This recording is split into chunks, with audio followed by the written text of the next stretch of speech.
Welcome to AXREM Insights, developing healthcare through medtech and innovation. Join Melanie Johnson and Sally Edgington as they talk with our industry leaders and experts. Welcome to episode 4 of Meet the Team. We are your co-hosts, Melanie Johnson. And I'm Sally Edgington. Today we have the pleasure to be speaking to both Sarah Cowan and David Britton. Sarah Cowan is the Marketing Communications Manager at Siemens Healthineers and is the AXREM Marketing Special Focus Group Convener. David Britton is the Patient Monitoring and Life Support Marketing Manager at Mindray and our AXREM Patient Monitoring Special Focus Group Convener. Now let's get ready to delve a little deeper. So welcome, Sarah and David. Thank you for coming on our new podcast series. I'm looking forward to finding out a little bit more about you both and getting to know you better. Hello, joy to be here. With our podcast theme being Meet the Team, firstly, I will hand over to you, Sarah, to tell us a little bit about yourself and what's your story.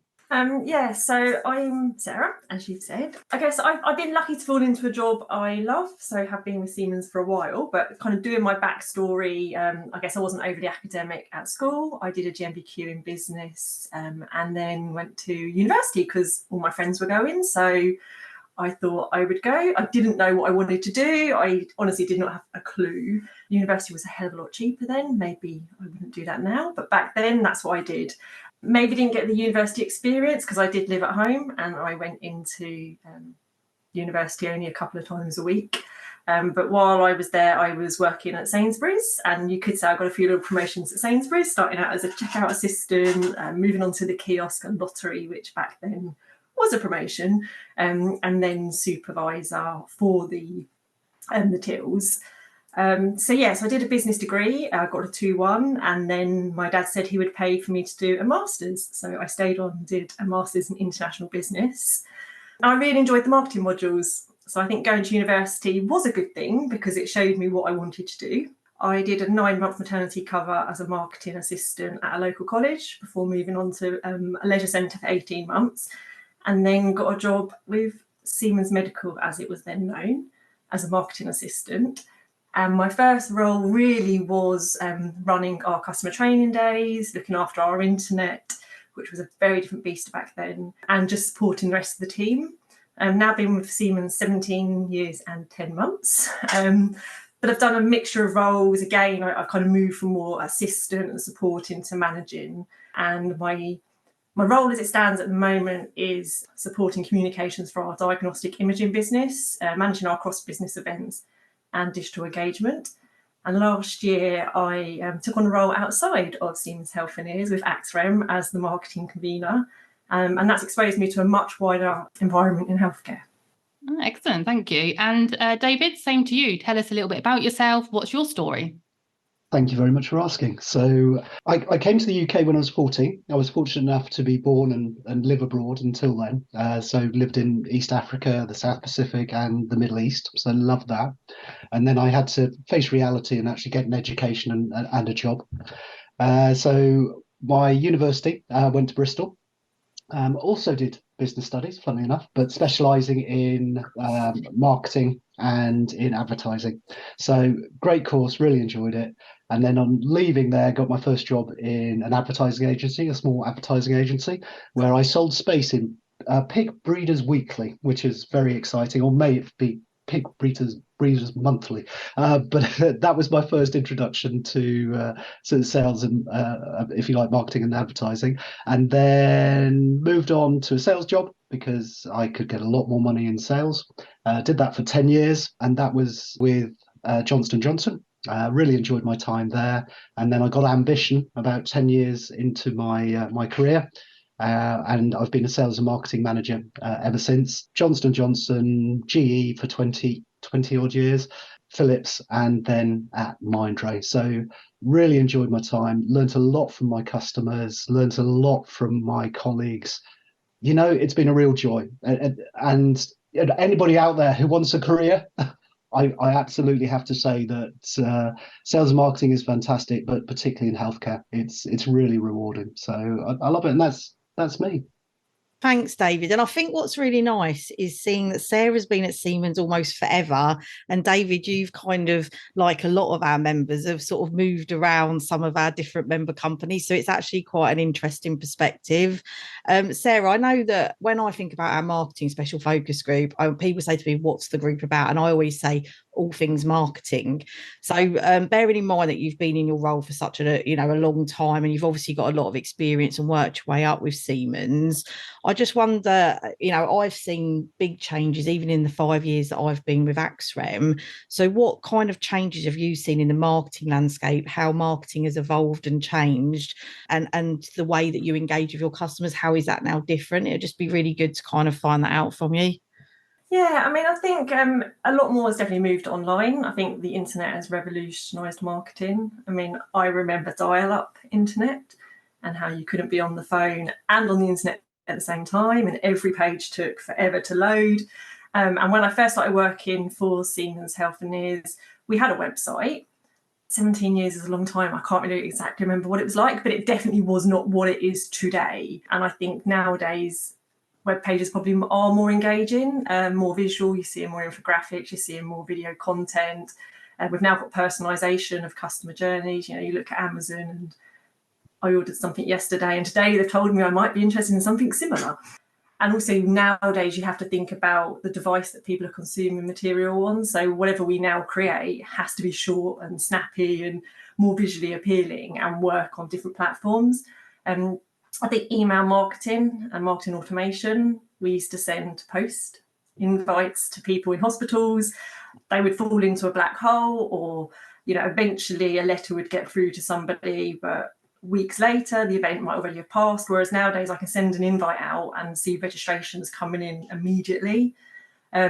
Social media, I must confess, still not got the skills I need probably on that one, but that has just allowed so much more interaction. I watched a program the other day about someone on a busy train, and they tweeted the travel company and asked about going in first class and was allowed to go in first class. So I think it's just nowadays you get more interaction and more peer-to-peer kind of understanding of products. And podcasts, how modern. My first ever podcast. So I think there's more channels available than we ever had before. So nowadays, I think it is about using your marketing pounds wisely. I think people feel more bombarded with information on a personal level as well as a business level. So I think you do need to be a bit more careful about what you are creating and ensuring that that is engaging, because it's very easy just to push delete or scroll through a post. So I think there's a lot more thought has to go into any content. But one thing I think that hasn't changed, and which I'm glad hasn't, is the face-to-face events. I think obviously during the COVID period, things went virtual, but probably monthly now you hear about a new congress. Whether they'll all survive, because there are a lot, not sure.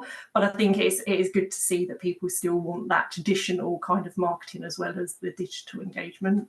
Definitely. And I think I used to work in the print industry, which is a dying industry, because I think marketing has become a lot more sustainable. So obviously there's less things being printed. Obviously, like you say, we're doing more online. And I don't think we should underestimate the value of things like social media, because I've seen a massive change in our output of AXREM and obviously what we do on social media. And that really does build some traction. And actually, we've got a lot from that.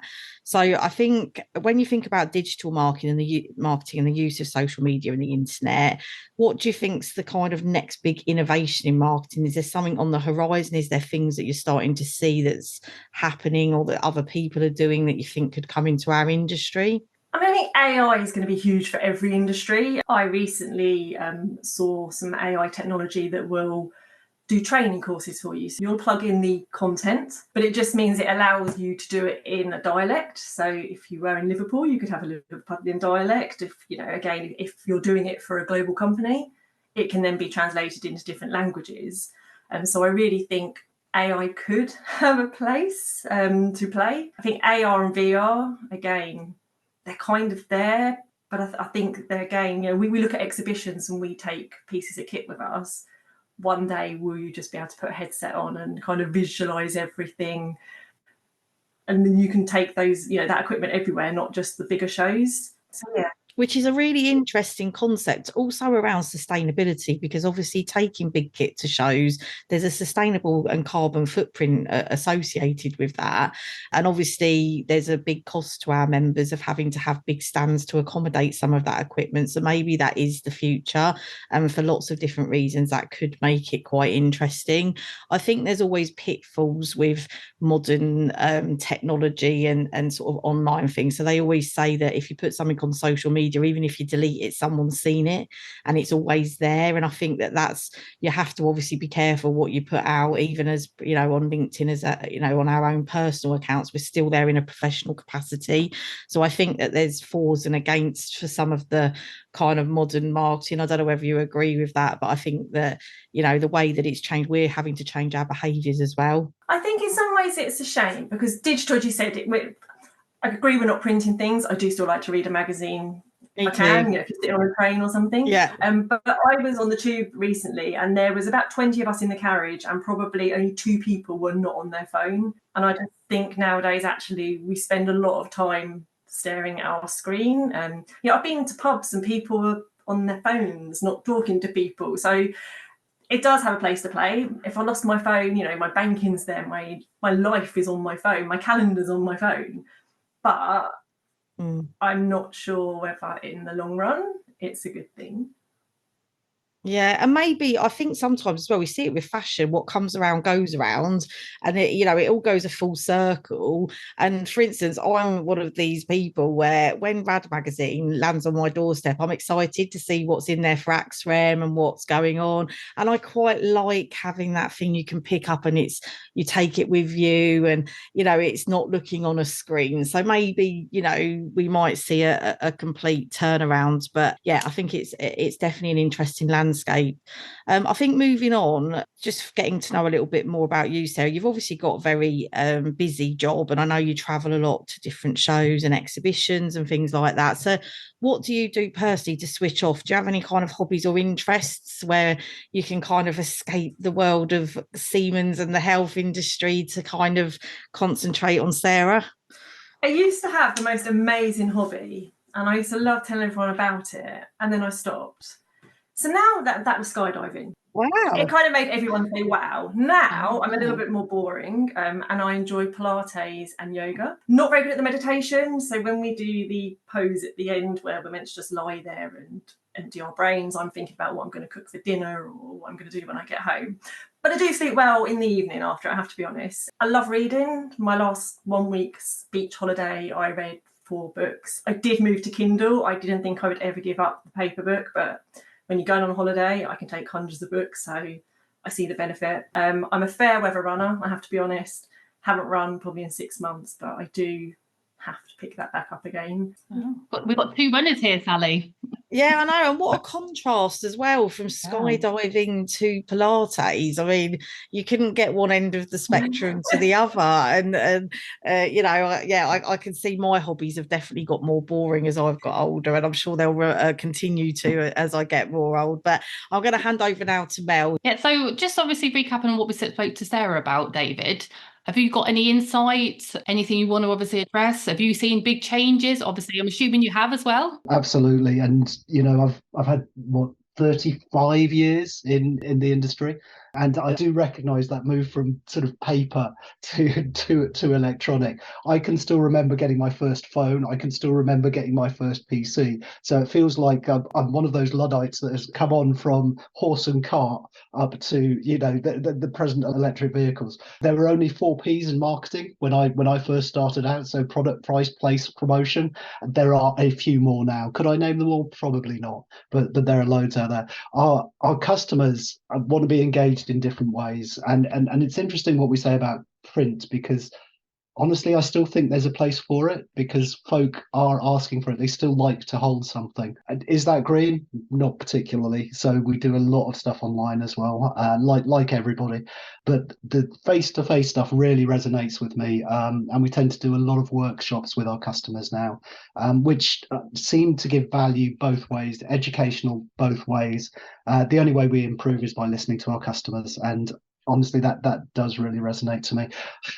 and we are all guilty of looking at our phones too much. I absolutely I absolutely get that, and we're as guilty as one another, but there are useful tools. I was very fortunate to go on a trip to China only last week, and to visit some hospitals out there. And it's fascinating where things are going. Dashboards that actually show you every bit of equipment in the hospital, how much it's used, when it's coming up for renewal, and all this held centrally, as well as the patient journey. So you can go by department, see how many beds are in use in each department, see how often a doctor is seeing their patients. Everything has changed. There's an awful lot of information, and it's how you filter down that information to make it useful. Because one of the things that our clinicians suffer from is too much information, and our job is really to find the best way to present that information back to them in a usable format and an engaging format. So with regards to you just saying about you still get requests for prints. Yep. So is it requests from younger people, or is it more of an older generational thing? I'm just intrigued to see if there is that kind of the younger people wanting to go online, or if they do want that paper copy. I've got to be careful, right? So I don't alienate some of my customers now. Forgive me, medical electronic managers, right? But medical electronic engineers tend to like to see the whole portfolio within a brochure. That really works for them because it means that it's readily accessible. They just take it off the shelf and it's there. Do we have the same format online? Yes, absolutely we do, and people can access it. So I hope we cater for both types of person on that. Can I just come in there that it just reminds me of the Argos catalogue? Yeah, I mean, spot on. I used to love the Argos on. catalogue, giving it to the children and telling them to circle what they want from Father Christmas, and they don't make it anymore. And it's exactly the same analogy there, David. I just had to give that analogy. I like it. Very true. Very true. Nothing better than Christmas Argos catalogue, is there? Nothing better. So, David, you were instrumental in the setup of the patient monitoring special focus group. In the year since it began, what have been your highlights and what benefits, obviously, have you seen of being part of an industry voice?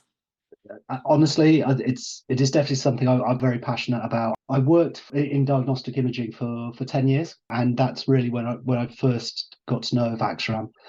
Then when I went back into the patient monitoring and life support side of the business, I just wanted to have a voice at the table, the same voice that diagnostic imaging teams seem to have. And it was very fortunate that when I approached Sally, she was thinking the same things and wanting to expand the membership of AXREM.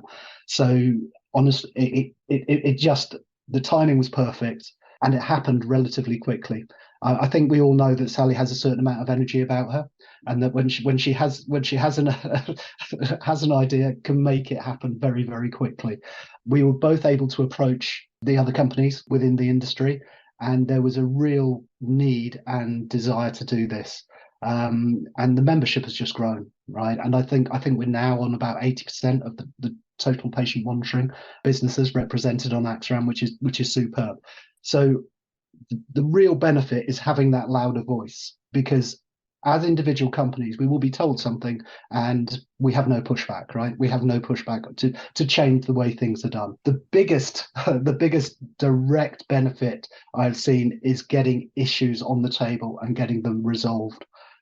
We have issues in IT, and we've been able to get a voice with NHS England. That's good stuff, which means then we can actually change policy, because I think the biggest thing that I understood this year is that we don't have we don't have one customer in the NHS. We have at least 400 trusts, and each of those have more hospitals within them, and they can all do things slightly differently. So there's no consistency, which as a supplier is really difficult to manage. And so some standardization across the board really helps industry, really helps customers get what they need, and at the end of it all, to improve patient outcomes. So for me, AXREM gives our corner of the world a much louder voice. We're able to actually bring our solutions to life, because we all supply solutions to hospitals. Our problems are usually around connectivity within those hospitals, and we're getting better and better at it. The more we push back, the more we can release the potential of our products, which, guess what, helps the patients, which, guess what, is us, is our families, you know. So it's it's a good thing. So very passionate about AXREM, and I love what's happened in this last year. I also love the engagement of all the other members within the team. Yeah, and I think one of the things that surprised me, David, is when we had that first patient monitoring special focus group meeting, how much correlation there was with our other special focus groups. So on the first meeting, connectivity, consistency, DTAC, all the different things that we were tackling in all the other special focus groups came up. And obviously that's added some real value. So for me, it's been a really, really positive development of AXREM, and I know that we can develop it further. There are still companies that are not in membership that, you know, we would really like to be. So we're as, you know, we become a louder voice and we're as representative as possible. You obviously talk about the fact that you are very passionate, and I can see that, like having worked with you now for over a year. What are your kind of drivers? What gets you out of bed in the morning and makes you want to do a good job? Honestly, I feel blessed to be in this corner of the world. I'm not a clinician, but I deal with clinicians. I don't have the ability to help patients on a daily basis, but longer term, I absolutely do. Everybody that works within the healthcare industry can help and supply solutions that will improve that patient outcome. And, you know, the NHS is so ingrained in the UK, right? I think all of us love the NHS, but it's unaffordable, right? Most of the time it's unaffordable. So how do we make things more affordable? How do we work with the NHS to make things sustainable over the longer term? So I love the fact that as an industry, there are loads of solutions out there, and we can make it happen for the NHS. And I have to say, obviously, there's the private sector within that as well, who are picking up a lot of the strain of the NHS. And as we grow, that's okay, right? That's okay. There's a balance between the two. As long as we can keep that sort of free care at the point of care, then we look after everybody. But it's the thing that really, really drives me is that we all are connected to the NHS. We all at some point in our lives will be treated by the NHS, or our family members will be. And to have some small part in helping that process, yeah, I love that. Wouldn't anybody, right? You very kindly agreed that you would run the Great North Half Marathon for the AXREM nominated charity, which is Alzheimer's Research UK. A couple of questions around that. So are you a keen runner, and does this charity have any personal significance to you? I'm not a keen runner, but as I get older, I am desperate to maintain some level of fitness. So I did take up running about 4 or 5 years ago. I really am not a natural runner. 5K does me very nicely. I did the Great North Run last year, and swore that I'd never do it again. Quite literally swore that I'd never do it again. But it seems that you've talked me into it. So there we are. I shall do it. And I was delighted on the last patient monitoring call that we also signed up Hugh Harrison to represent Alzheimer's. I'm fortunate that Alzheimer's hasn't directly affected my family, if I'm honest, but I do have a number of friends whose, because I'm of a certain age, their parents are suffering from Alzheimer's, and I do see the effect it has on a life. You gradually lose that person that you knew and loved, and anything that can stop that and make life more valuable for everybody is something that's fantastic. So honestly, I'm delighted to be running and representing the charity. That would be great. I'm here, and I will be virtually clapping you on that day and wishing you all the best. And I can absolutely, I ran the London Marathon. It was about 12, 13 years ago. And I said it was a once in a lifetime experience, and it most certainly was. I'm never going to be stupid enough to sign myself up to it again. I made a pact. I actually had lost loads of weight, about 8 stone training. I was on for a really good time. And then the week before the marathon, I had a fall around Grafton Water and had to get rescued by my brother. And I was told by the doctor, there's no way that you can even attempt it. And I was like, that's not even an option, because I was running on behalf of the RNLI in memory of my dad. So I'd started, and my main thing of starting was that I got to the finish line whilst it was still there. And I did. It took me 7 hours, but I got there whilst the finish line was still there. I did slightly panic when the man with the washing machine on his back went past me. And then I realised that I was going quite slow. But fair play to you for jumping in the deep end again. Yeah, wish you all the luck with that. I do absolutely recognise your pain at the washing machine going past me. I mean you, because it actually went past me as well, you know. So, but we made it. We made it to the end, and gosh, Yeah. I hope I can do it again. And I honestly, I am delighted to be doing it for Alzheimer's and such a good charity. And obviously we've got Sarah as well, who has obviously just let us know that she's a keen runner as well. So perhaps in the future, Sarah?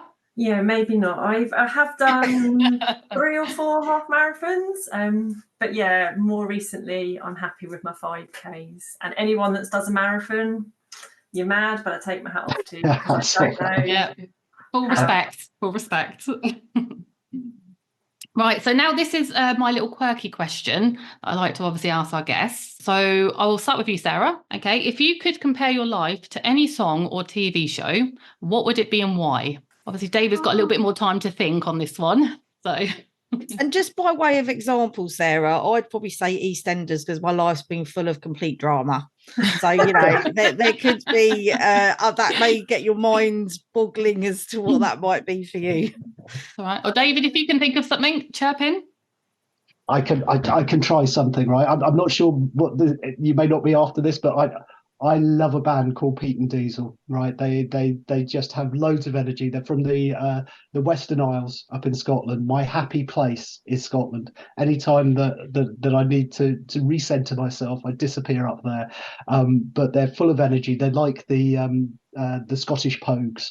And my kids just fall about in laughter when they see me disappearing into the mosh pit and just losing myself completely to the music. So I have to say it's Pete and Diesel, and what a band! What a band! If you haven't listened to them, listen to them, and more importantly, see them live. It's even better. I feel like we need to put a snippet in this now of the band, because I've not ever heard of that. I thought you were going to say the Proclaimers or something. I was waiting for I'd walk 500 miles, you know.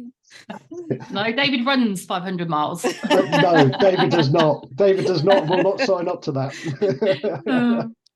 And Sarah, did you think of anything? I really hope it sounds really bad, doesn't it? But I don't really have a dramatic life, so it's not. Don't worry. I'm the same. My life's quite boring. Same every day. Yeah. Let's go Peter Andre, Mysterious Girl, because. Oh, this is interesting. I think people know you're an inch deep, but they don't know you. And I do think sometimes maybe that would sum me up. You're this mysterious woman in the background. Love it. Very good.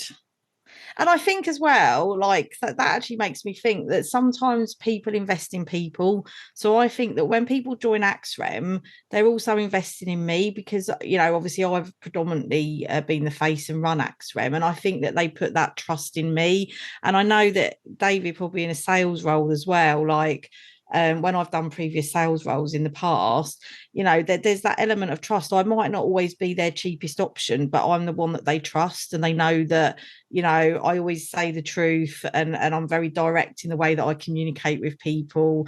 You know, I don't beat about the bush, and I do think there's an element of that. So maybe, Sarah, we need to, you know, get to know Sarah more and not make you that mysterious girl, you know, because I think that especially in this industry, although it seems like a big industry, it's actually quite small. You know, now I know a lot more people within the industry. It feels smaller by the day, but, you know, in our sector especially. So we need to make sure you're not that mysterious girl. And just to say that I met Peter Andre once, and they always say never meet your kind of celebrity crushes. And I really wish I hadn't met him. I shouldn't really say that. But does Peter Andre have a comeback on this podcast? We'll tweet him. But no, I'm going to take that snippet and tweet him. It was one of those encounters where, yeah, it was just a really lovely guy, just not what I was expecting. I think, you know, you just build these people up in your head and you know, in the media, and then so I think be careful what you wish for. What are you expecting, Sally?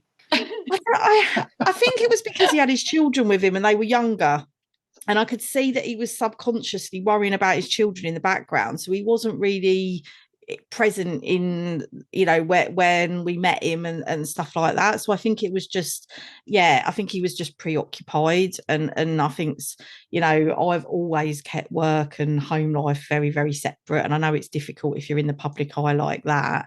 But I think that it's getting that happy balance, you know, between work and home life. And so I think it was just not what I was expecting. But lovely chap, and congratulations, because he's just had a baby.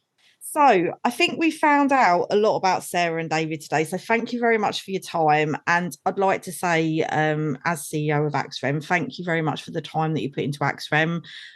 You know, being a convener of one of our special focus groups is a job alongside your full-time jobs. And I do really appreciate the time that you give us and your expertise that you're able to give us in terms of chairing the meetings and helping build those interesting agendas.